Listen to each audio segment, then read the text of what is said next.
The Masters is a tournament, they say, like no other. The time it's held every spring is a time in Augusta like no other. And Masters Week of 1940 was a week like no other. Let me tell you about it. It started March 31st, 1940, when much of our town's religious and civic leadership turned out to dedicate the Bell Auditorium. The red brick facility, which still stands on Telfair Street and still stays very busy, was named in memory of Mayor William B. Bell. But the new auditorium dedication wasn't the biggest thing going on that week.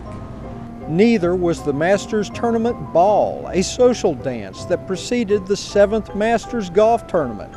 It wasn't that Masters founder, Bobby Jones, then 38, shot a 66 in the practice rounds.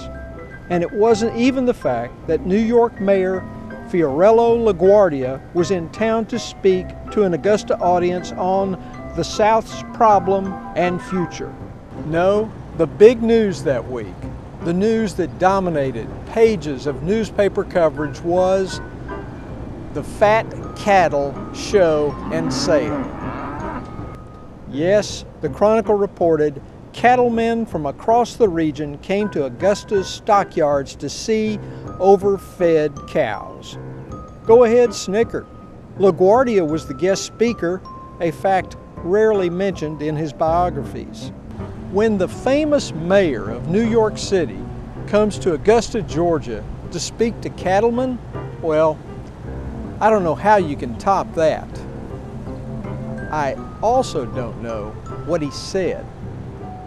Whatever the smallish mayor of America's biggest city had to offer about the South's problems seems to have been too late for the Chronicle's deadlines. Not so reporting on the winners in the fat cattle show and sale. Not only did they get their names in the paper, but they received a gold watch, cash money, and the admiration of thousands. By comparison, Jimmy Demerit, the winner of the Masters on April 7th, got $1,500, but no green jacket. That hadn't been invented yet. Perhaps you might say the real winner was Augusta. You know, for years, Augustans had said if we ever got a civic center, it would bring thousands to town. And in 1940, the year they dedicated the Bell Auditorium, it seems that they were right.